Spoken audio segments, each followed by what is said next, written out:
कबीरदास जी कहते हैं, जब मैं था तब हरि नहीं, अब हरि है मैं नहीं। सब अंधियारा मिट गया, जब दीपक देखा माही। अब देखिए यहाँ पर हम पहले कठिन शब्द जान लेते हैं।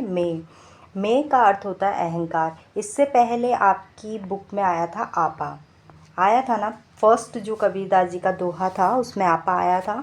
अब यहाँ पर मैं आया है और दोनों शब्दों का अर्थ क्या होता है? अहंकार। ठीक है। एंड हरि का अर्थ होता है परमात्मा और नाही का मतलब होता है नहीं। अंधियारा, अंधियारा का अर्थ होता है अज्ञान रूपी अंधकार। दीपक यहाँ ज्ञान रूपी प्रकाश का प्रतीक है। ठीक है, तो अब हम अर्थ जान लेते हैं।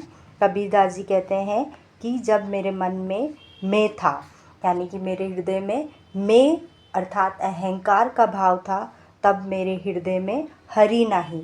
तब हृदय में कौन नहीं थे? मेरे हृदय में परमात्मा का वास नहीं था, क्योंकि मेरे हृदय में तो किसका निवास था? अहंकार का।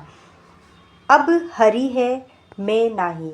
अब कबीरदास जी कहते हैं कि अब मेरे हृदय में हरि का वास है, अहंकार का भाव मेरे मन में नहीं है। यहाँ पर कबीरदास जी कहते हैं कि अहंकार और परमात्मा दोनों एक साथ एक जगह नहीं रह सकते। इसलिए कबीरदास जी कह रहे हैं कि जब मेरे मन में अहंकार का भाव था, तब मेरे हृदय में परमात्मा का वास नहीं था। आज मेरे हृदय में परमात्मा निवास करते हैं, क्योंकि मेरे हृदय से अहंकार समाप्त हो चुका है।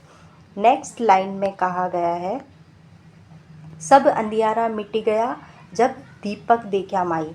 तो हमें पीछे वाली जो लाइन है वहाँ से हमें अर्थ निकालना है।